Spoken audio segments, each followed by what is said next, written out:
Please enjoy this one-hour discourse on gang stalking, composed and presented extemporaneously by Emmanuel Isaiah Smith. Happy Juneteenth. I want to talk to you some about clandestine gang stalking. It would appear to me that my work has reached the ears of certain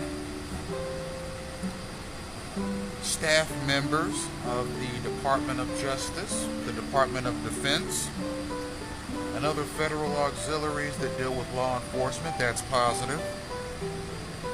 It would also appear that my work has reached the ears of some elected officials, namely congressional officials, which is positive on its face. However, I'm of the mindset that quite a few congressional staffers are aware of the consequences of clandestine gang stalking, and I think they use it knowingly or unknowingly as a defense mechanism. Now, if you accidentally discover that you have the power to cause detriment to others simply by saying a code word,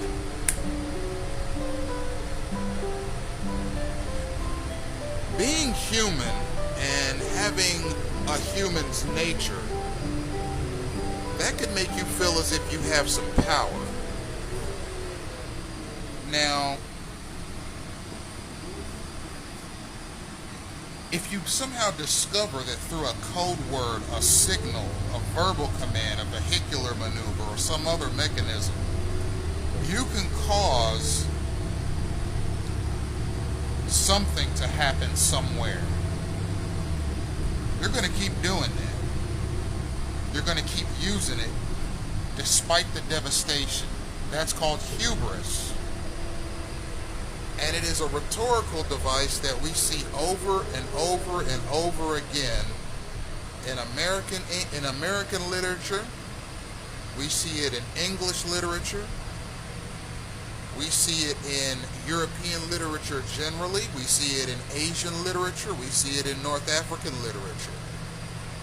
Hubris typically comes before the fall in sophisticated literature documents. Now, where does hubris come into play with clandestine gang stalking? Well, it comes into play like this.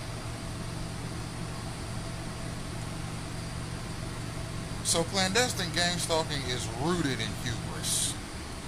At some point, third parties got together and said, you know what, I bet you we could stuff into a national security bill legislation that will allow us to mobilize citizens as wards of the state against other citizens using a system of signals, cues, vehicular maneuvers, verbal commands, and other signals. And no one will ever find out about it. We could control society. We could control the economy. We can control the law enforcement mechanism, we can control the media, and we can control the U.S. military. We can control every auxiliary in between. We can control what happens in our colleges, we can control what happens in our high schools, we can control what happens in our churches, we can control what happens in our neighborhoods. And that's what clandestine gang stalking is all about. It's about control. Control of the populace. Having done so, sidestepping the United States Constitution, sidestepping the Bill of Rights, sidestepping the state constitutions, sidestepping inalienable rights, and essentially implementing protocols that are aimed at engineering societal outcomes.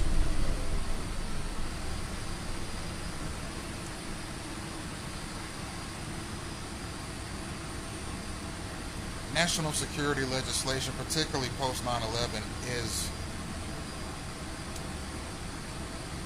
certainly is essential to our freedoms and our security and our ability to prosper in this world, in this life, in this country. However, this is a free market capitalist society. And in free market capitalism, the rules are simple.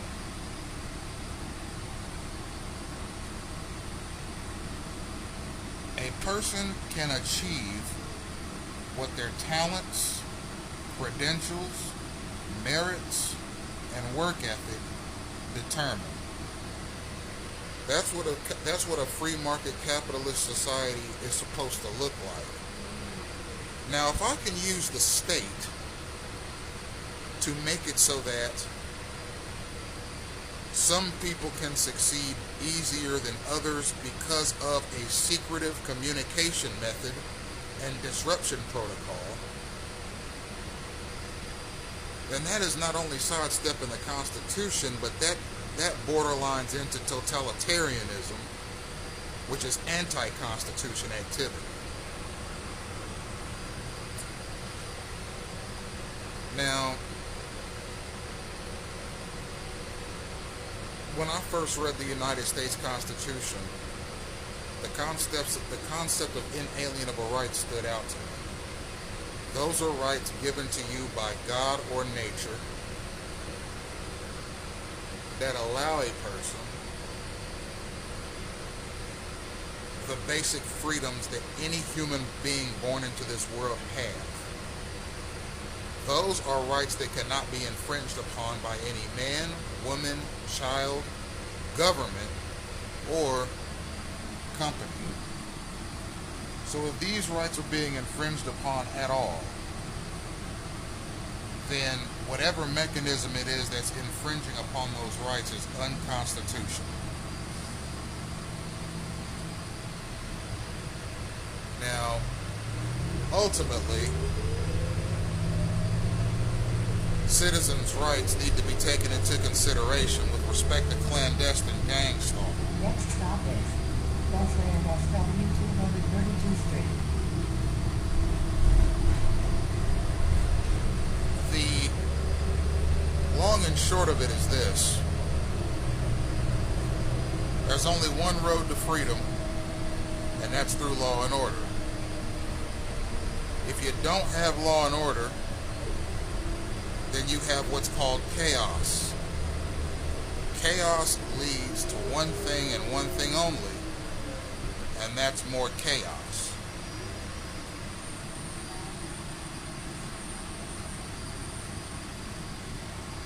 Ultimately, a debate needs to be had in Congress on the usefulness and merits of clandestine gang stalking. Only then, in a public forum, witnessed by the American people and indeed the whole world, can this program be adequately examined. If you have individuals that are manipulating society through clandestine national security measures, well, that just won't do, especially if certain people are being harmed by the measures and other people are being helped. There has to be some sort of criteria that is set forth that allows for the selection of certain people to be targets and others to be gang stalkers. Now, as far as I'm concerned, I've read online that there are a number of ways a person can be selected for a gang stalking campaign. Things like a messy divorce, being a beneficiary in a living will and testament, For example, you're politically outspoken, you're a political dissident, you are very vocal about a specific political cause, or you can just make the wrong enemy and they can plug you into a gang stalking campaign through their connections. At this point, a person is treated as a potential threat to the progression of society, and they're constantly contained and disrupted through clandestine but synchronous means. Now, why is this important? It's important because it's illegal. It's illegal under every federal, state, and local law, and it's also illegal under various United Nations protocols, ensuring justice and liberty in its member nations.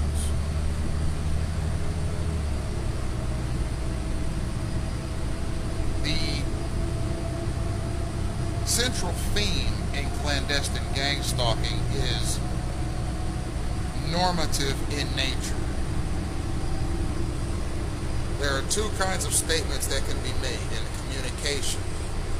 There's an empirical statement, which is stating the way things are, or a statement of fact. And then there's a normative statement, which is a statement of how things ought to be. Gang stalking is full of normative statements. Normative statements being made about society, normative statements being made about people. The street theater mechanism in clandestine gang stalking is constantly and without rest relaying normative messages to society and to targeted persons. This is the way society ought to be. This is the way you ought to be.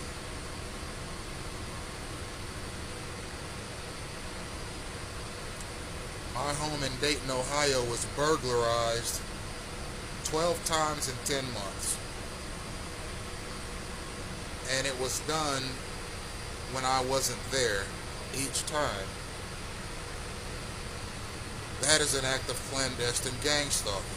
Burglary and home intrusion, vandalism to a person's residence or vehicle, these are thuggish crimes. And that is why I oftentimes relay the clandestine gang stalking mechanism to my listeners as thuggish. I also call it clandestine thuggery because it is thuggery of a hidden nature. It was never supposed to be found out.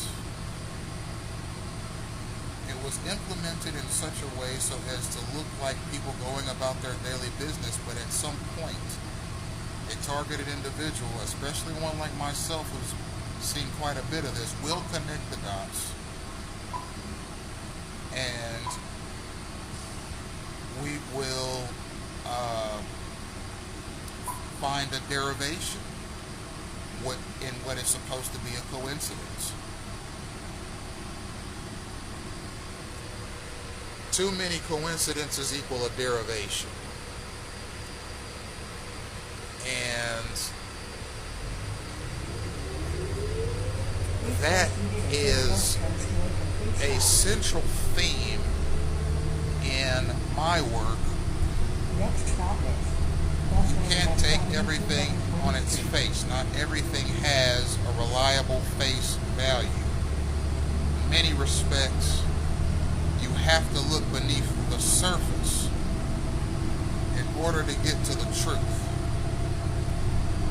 Now, ultimately, and I think all people on this earth know this, there's only one truth about any particular matter. There are sets of facts. There are variables attached to those facts. All of the above equal the truth about something. If I say the sky is blue, either it's true or it's not. If I'm in Miami, Florida on a hot summer day and it's 12 noon, You look up at the sky, if it's a clear day, the sky will be blue. If I say it's blue and it is blue, then it's the truth. There's no debating it. Now, say around 9 o'clock, the sun begins to set, the sky takes on an orange color. If I look up at the sky and I say the sky is blue, at that point it will be false. Because orange is not blue. Orange is orange. So if I look up and the sky is orange and I say the sky is orange, then that's the truth. The variables are the time of day. At 12 o'clock noon, the sun shines in its strength. It's directly overhead. If it's a clear, sunny day, you'll see nothing but blue skies as far as the eye can see. However, when it gets closer to the evening and the sun begins to set, the sun's rays scatter in a way that is going to change the color, hue, and tint of the sky. So, the variables being the time of day, the truth being whether or not the sky is blue. Now, if I relay that there is a clandestine force that is shockingly disruptive, shockingly intrusive, and shockingly thuggish, then that's something that has to be vetted. If I assert that intentional disease spreading is happening in the United States, then that's something that needs to be vetted. If I say that violent or degenerate hospital care is happening in the United States, then that's something that needs to be vetted. If I say that there are population control protocols happening in the United States, then that's something that needs to be vetted. If I say that gang stalkers are homicidal lunatics, then that's something that needs to be vetted. If I say that the gang stalkers who are mobilized to a target's exact location using a system of signals are being sent to the target by homicidal lunatics, then that's something that needs to be vetted also. If I assert that parts of gang stalking include thuggery, like chemical attacks, using your body or bodily functions as a weapon, synchronized vehicular obstruction of movement with the intent of causing a derived car accident, the use of untraceable weaponry to attack a targeted individual with impunity, that's something that needs to be vetted as well. If I assert that there are other clandestine means of either isolating or forcing the isolation of a targeted person so that a stalker can get a clearer path to him, that's something that can also be vetted.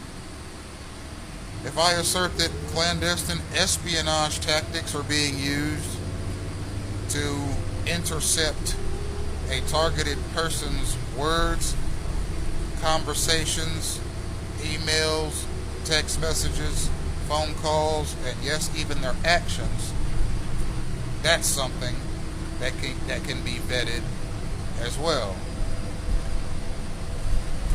If I assert that in a clandestine gang stalking campaign that a targeted person is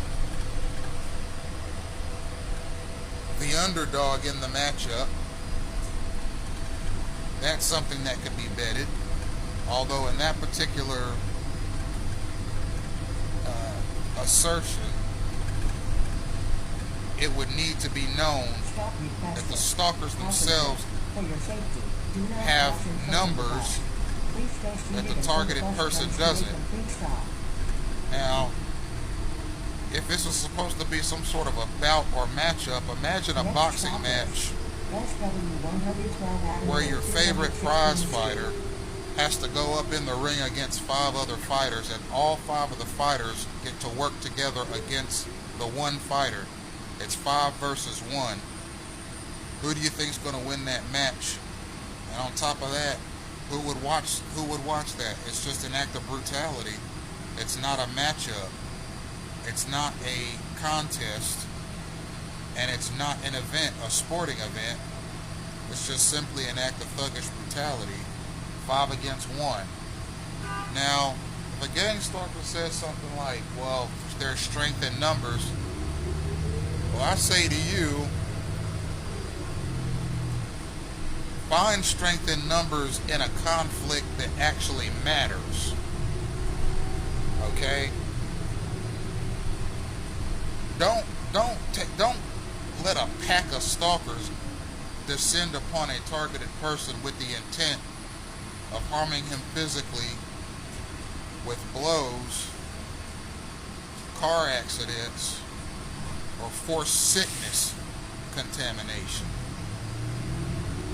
They got a word for that. It's called cowardice. If you want, there are other conflicts around the world that might be able to use U.S. intervention. Maybe use your resources to fight those conflicts rather than mobilizing stalkers to descend upon a target with intentional disease spreading, intimidation, hostile interactions, collisions, and other such thuggery. My mindset is, let the taxpayer decide how their money is used. Are you going to allow the United States taxpayer to decide how Congress of the United States implements its money? If it's of a national security nature, which is what gang stalking is posing as, then that's something that needs to be debated. But if it's simply an attack, or if it's something like intentional disease spreading or contamination of someone's rations or something to that degree, or just endlessly tracking someone just to do it, they have a name for that. It's called misappropriation. Misappropriation happens when the Congress of the United States or a state legislature or a city council takes taxpayer money and does something with it that doesn't benefit the taxpayer. That's called misappropriation. Clandestine gang stalking is the biggest misappropriation in the history of misappropriations, because you're not telling the taxpayer what their money is being used for. You're snatching it out of the treasury. You're using it in a military strategic formation type of way. You're mobilizing citizens against unsuspecting citizens in a warlike fashion without the declaration of war. And you're using tactics that are banned by the Geneva Conventions, like, for example, scorched earth policy, which is when you use a person's physical surroundings as a weapon against them. It also uses biological warfare, which is against the Geneva Conventions. It also uses germ warfare, which is against the Geneva Conventions. It also uses chemical warfare against a target, which is banned by the Geneva Conventions. Clandestine gang stalking, which is an American institution that has been snuck through national security legislation over and over again over the past 22 years by Congress, who doesn't vet the bills very well, obviously. Please stay seated until the bus comes to a complete stop. These methods are being used daily against they're being used daily against U.S. citizens by U.S. citizens. No debate is being had about it in the House. No debate is being had about it in state legislatures. No debate is being had about it in local or city councils either. There are no town hall meetings on the record in any of the 50 states about what TIs are referring to as clandestine gang stalking. None. And not only that, but there is not a single news outlet in the entire country. There isn't a single newspaper in the entire country. There isn't a single syndicated radio program in the entire country that has picked up the stories of people who claim to be targeted persons at all. This is a matter of protocol.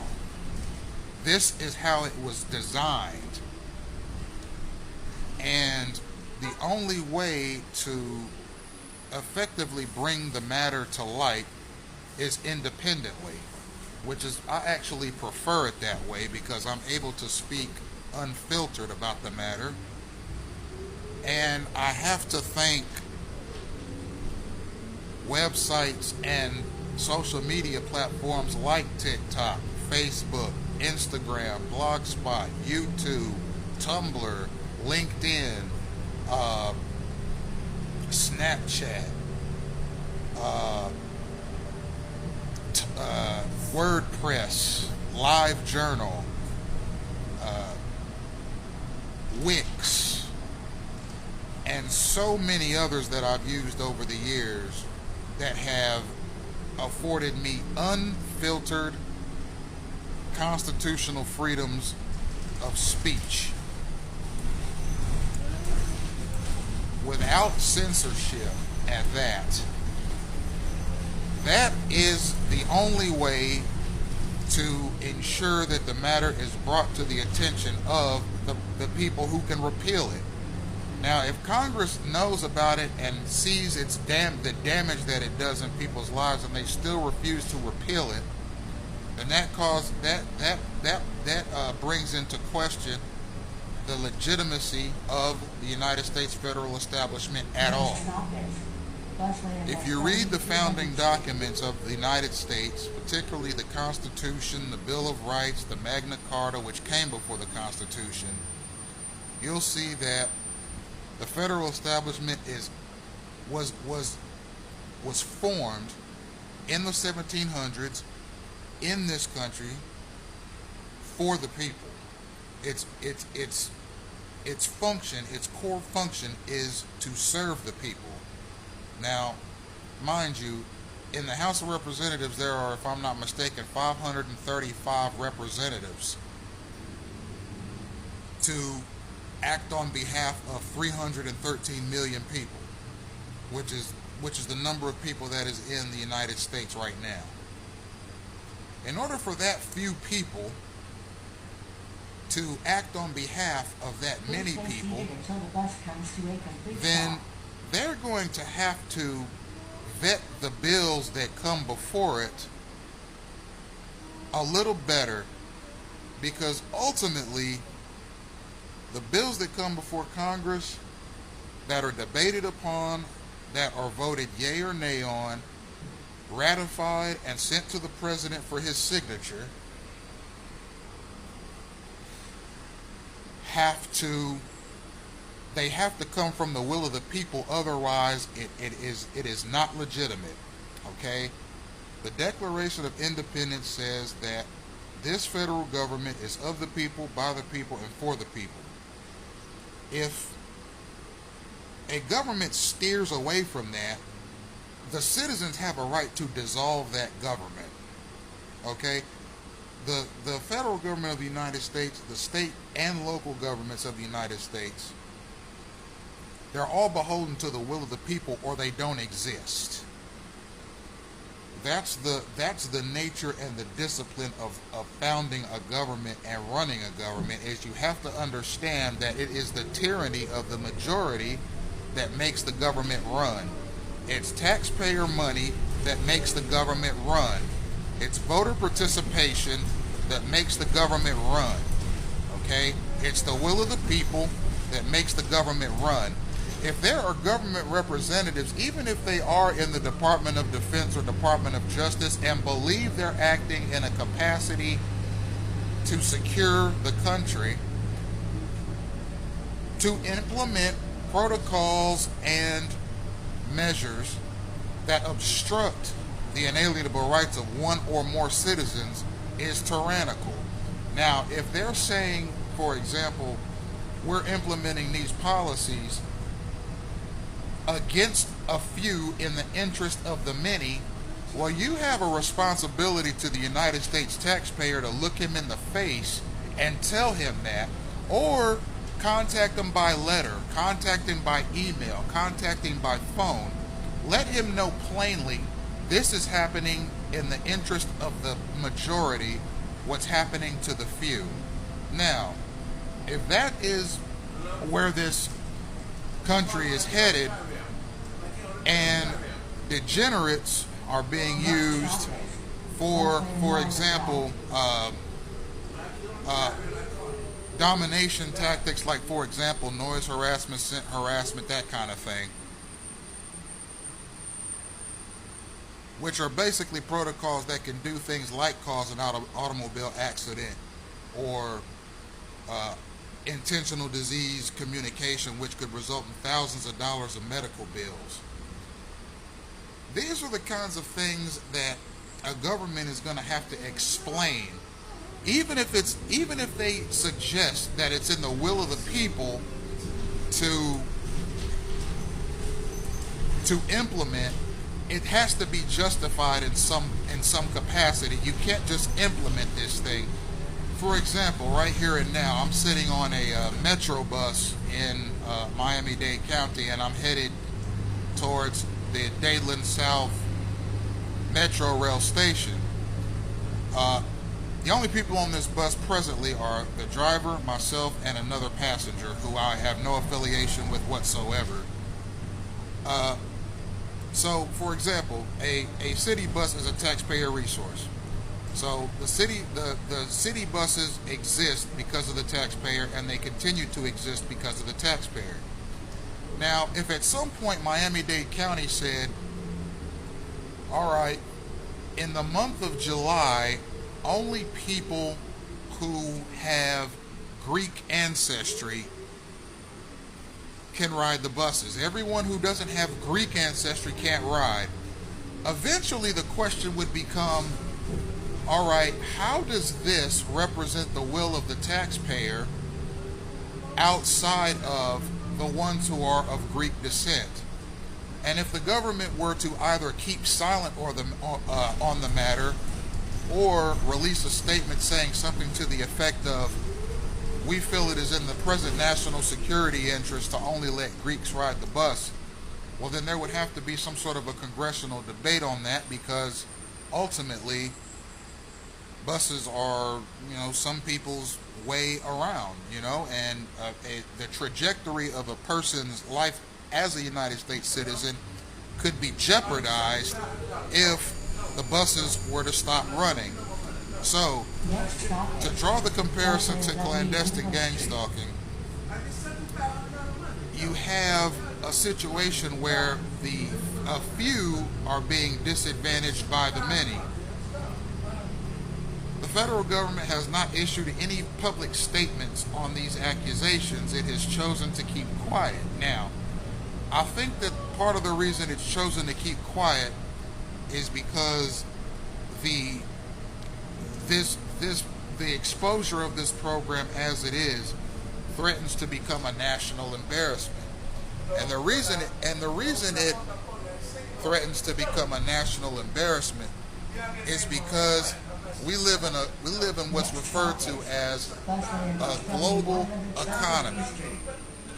A global economy means that the 313 countries that are in the that are in the world right now all rely on each other in some capacity for goods and services. That's what imports and exports are all about. For example, if country A is rich in coal but they are lacking in, for example, oil, and country B is rich in oil but lacking in coal, then country A and country B would need to use the import and the export mechanism in order to stay afloat economically. So, for example, country A would export coal to country B and import oil from country B, and country B would export oil to country A and import coal from country A. It's a way of ensuring that the global economy stays running in such a way that all nations can benefit to a degree from each other, and it also improves diplomatic ties and diplomatic relations. Now, if you take belligerents, for example, you have, let's take World War II, for example. In World War II, there were a number of conflicts that were of a political and military nature that ultimately led to two sides coming together in the theater of war to decide a winner. It was the Axis powers, which consisted of Nazi Germany, the fascist Italian state, also known as the corporate state. You had Imperial Japan, and you had a number of others that I may have forgotten, against the Allies, which consisted of quite a few world powers, including the United States, Britain, France, and a number of other Western powers. They met in the theater of war to decide a conflict. This conflict was decided by ultimately the winner, which I think it would be safe to say that the Allies won that war because they had advanced nuclear technology, and furthermore, the Nazi army was decimated by Joseph Stalin's Soviet army on the Eastern Front. So that war changed the trajectory of diplomatic relations. A lot of the global economy and a lot of foreign policy is derived from the events of World War II, and never wanting to see an event like that happen throughout human history. When various governments of different countries do business with each other, the goal is to set up a global environment to where each country can rely on another country for imports and exports, and vice versa. When you take a program like clandestine gang-stalking, which benefits absolutely no one, it essentially makes enemy belligerents out of one segment of the population against another segment of the population. All it does is it creates distrust, discord, violence, political malfeasance, and economic misgivings. And ultimately, the United States is going to have to think about the next 100 years, the next 1,000 years. How will history judge the United States 100 years, 1,000 years from now? Will it say that the United States did the right thing, that it pulled together its political resources and repealed a program that never should have existed in the first place? Or will history say the United States did the wrong thing, and because it did the wrong thing and didn't correct its mistake, it ended up losing credibility with its allies and enemies alike, and its economy suffered for it because it wasn't able to pull together its economic and political resources to stamp out an evil that should never have existed previously. ultimately, gang stalking represents a weakness in the political model of the United States. If you look at congressional bills and you look at legislative matters at the federal level, bills are drafted by members of the House of Representatives, and these bills are voted on, yay or nay, despite their length. A lot of these bills are anywhere from 5,000 to 15,000 pages in length. And there's no one in Congress that reads the entire bill from page 1 to the last page. So what that means is that most, if not all, of the bills that are ratified by Congress are ratified unread. When the President of the United States is asked to sign off on a bill that has come before him, he has not read the bill from page 1 to the final page either. So let's take the 1990s, for example, with the Clinton White House, when we saw an increase of African American males going to jail. Now that was the year where the word thug became of use to a lot of the American public, because it was assumed that a lot of the guys that were going to jail were just thugs and nothing else. They didn't have education. They had no home upbringing. A lot of them were raised in single parent homes. A lot of them had real bad mental disorders, and a lot of them had violent tendencies because a lot of them experienced violence in their own homes. Furthermore, a lot of them were illiterate, could not read, could not write, could not form a coherent thought.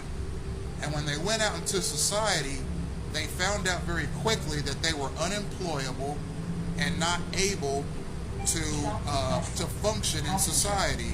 So many of these people, they took to the streets and they started selling drugs or robbing people or doing murder for hire or other such thuggery. I call it thuggery because ultimately all of the above create violence in some way. So the Clinton White House saw probably the highest incarceration rate of any presidency in history. Some people criticized that, some people applauded it. Me, I was only about 9-10 years old when all this was happening, so I didn't have much of an opinion back then. But the older I get, the more I appreciate the criminal justice system and the capacity to make sure that people who may disrupt society, particularly in a violent way, are incarcerated, and incarcerated for a long enough period of time that will ensure that they can't disrupt society throughout the course of their lifetime. And that includes post-release control, which I believe clandestine gang stalking is partially derived from post-release control measures, the kind that we saw in the 1990s concerning convicted criminals that were being released from prison for crimes, particularly violent crimes, and when they were released, they had post-release control for a number of years to make sure that they wouldn't disrupt society any further. Now, one thing that you saw happen in the 1990s was we saw the rise of the three-strike rule. So what you had was you had violent criminals going to prison for things like burglary, assault with a deadly weapon, murder for hire, attempted murder, things like that. And when they were coming out, if they got paroled, that was considered strike one. If they committed a felony at all after that, it was strike two, and if they committed a felony after that, that was the third strike, and that was an automatic life sentence in prison. Some people argued that that was a monumental need for society to prevent repeat offenders from constantly disrupting society in the way it should go, and some people thought that it targeted certain demographics and not others. But ultimately, when you're talking about violent offenders or would-be violent offenders, that is considered a unique disposition, because of the 7 billion people that are in the world today, only a small percentage of them are violent. So it doesn't make sense for a country to authorize violence given that most people in the world are not violent, because what you're doing there is you're allowing a minority of the population, namely the violent minority population, disrupt the peaceful majority. And if you look at all populations, okay, European, Asian, Arab, Black, Hispanic, mixed, okay, Islanders, most people in these demographics are not violent and have never been incarcerated for violent crimes. So for the people that do commit violent crimes and go to prison for committing violent crimes, the goal is to keep them out of society as much as possible so as not to disrupt the non-violent majority. Now, you'll notice that methods of keeping violent offenders out of the majority has morphed over the years. At first, for example, in the 70s, 80s, and 90s, it was curved with aggressive policing. Police officers were given the authority to be aggressive with violent offenders in such a way so as to let them know, using physical tactics, you're not going to get away with disrupting the majority with violence. Furthermore, violent offenses became, there were more felonies that were being laid on people for violent offenses to increase the amount of time they spend in prison and decrease the amount of time that they spend among civil society. So, what you have ultimately is, in 2025, you have sort of an aggregate of all of these measures that were used against violent offenders in the 70s, 80s, and 90s in particular, and they're being heaped upon non-violent offenders in the name of national security, even though the people who are put into gang-stalking campaigns are not notified as to what offense or what concern they have laid upon the federal establishment to wind up in a gang-stalking campaign. Now, ultimately, the gang-stalking campaigns are extrajudicial. That means that there is no habeas corpus, there is no summons, there's no jury selection, there's no democratic process, there's no witnesses, there are no judges, there are no court reporters, there are no courtrooms, there are no hearings, there is no arrest made, there is no warrant issued, there is nothing that resembles a judicial process. One day a person wakes up and they're being prepared for a gang-stalking campaign. The next day they wake up and they're in a gang-stalking campaign. And these gang-stalking campaigns are supposed to be for life. Now, who participates in gang-stalking? The participants of gang-stalking are people who want to feel, I guess, more important than their present lifestyle allows them to feel. It allows them to essentially perpetrate violent crimes against people with no recourse whatsoever, because gang-stalking is difficult to prosecute. It's difficult to prosecute because who's to say this guy isn't just a jerk or an idiot or a scumbag or a lowlife or a degenerate? Who's to say he just doesn't get his kicks bothering other people? Who's to say what he's doing is a part of a greater thing? Who's to say that what he's doing is a part of a federally funded program that Congress may or may not have the answers to as to how or why it was implemented or how much it costs on a yearly basis to run? Ultimately, what you have is you have a quiet civil war Now, gang stalking has a lot of different names. It has gang stalking, cause stalking, hate stalking, community harassment, and covert war.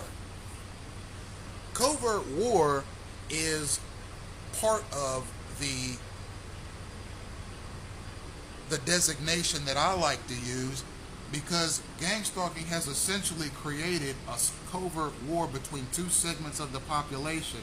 That's people who answer and respond to the signals and cues and use them to perpetuate violence, harassment, and disruption against other people.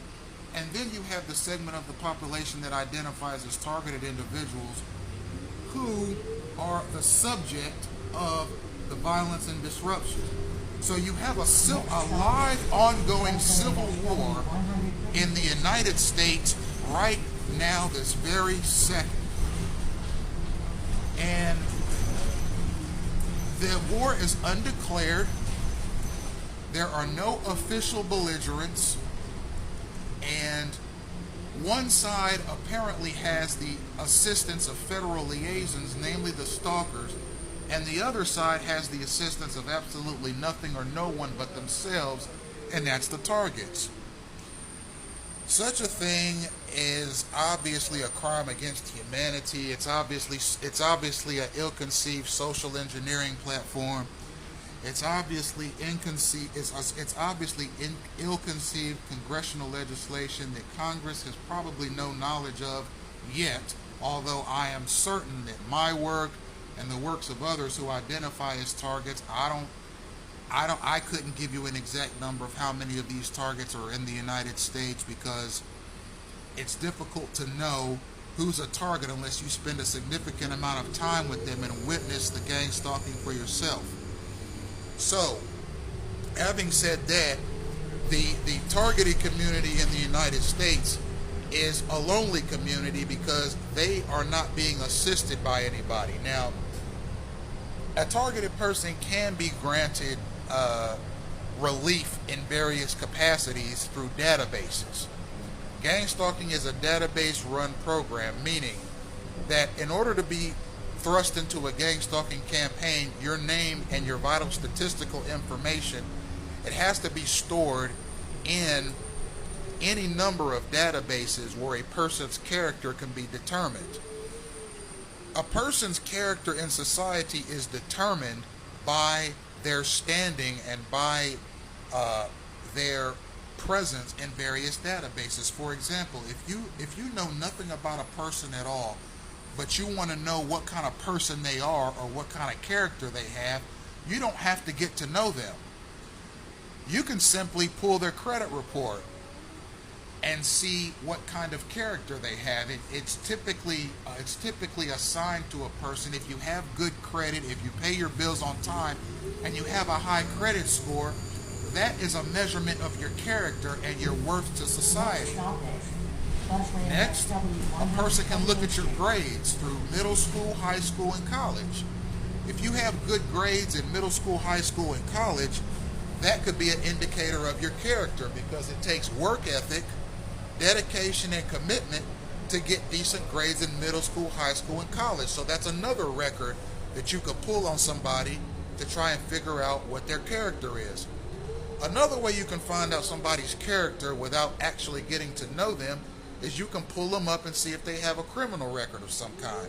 If a person has a criminal record, depending on how serious the crime is, that could be an indicator of that person's character. If a person gets cited for stealing a bag of popcorn out of a candy store and that shows up on their background, that might be a less of a determinant as to what their character is than if they had something like a rape conviction.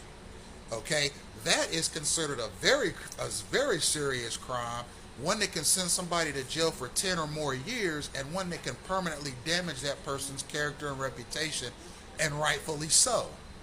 If a person has no criminal record at all, that will be an indicator that that person is law-abiding, that that person is employed, that that person is employable, that that person has some respect for their civic duty to society, to be law-abiding, to be a taxpayer, and to contribute to society through their occupation. Another way you can find out if something about somebody's character without actually getting to know them is looking at their address history, which is less of a factor of their personal character rather than the environment that they were raised in. There's an old saying that says that every person is a product of their environment, which means that if you have somebody, for example, we'll use South Florida for example. If you have a child that was raised in, for example, Sunny Isles Beach, Florida, and when that child turns 18, you compare their life to the life of a person who was raised in Homestead, Florida. Those two 18-year-olds are going to value different things in life to a very extensive degree, and they're going to have different ways of carrying themselves. They're going to have different ways of speaking. They're going to have different mannerisms. They're going to have different ideas of patriotism. They're going to have different ideas of what it means to be law-abiding. They're going to have different ideas of the world around them. However, if it came right down to the nitty-gritty, and you are simply making a character determination based on their address alone, one might determine that the person from Sunny Isles Beach is snobby and the person from Homestead is needy. You can make that determination, even though Homestead has beautiful neighborhoods in it, just based on, in comparison to the general income that the parents of the Sunny Isles Beach teenager has compared to the Homestead teenager, you will see very different values there. You will see possibly preferential considerations being made to the person from Sunny Isles as opposed to the person from Homestead. That's not to say that the person from Sunny Isles' life will be infinitely better, but they have a financial head start that the person from Homestead's not going to have. So if I'm developing a system of what it means to be a contributing citizen to this country, and it's a point system, and it's based on a number of the above factors, I'm going to give 10 points plus to the Sunny Isles Beach person, and maybe 6 points plus to the person that's from Homestead. And that's because it's been proven through demographic studies and statistical data that people who come from wealthy homes or wealthy neighborhoods, especially millionaire homes like you see in Sunny Isles Beach, those people are less likely to commit violent or otherwise heinous crimes in society than people who come from homes where that type of environment is prevalent. So a person who lives in Sunny Isles will not have to try as hard to stay out of trouble as a person who lives, for example, in a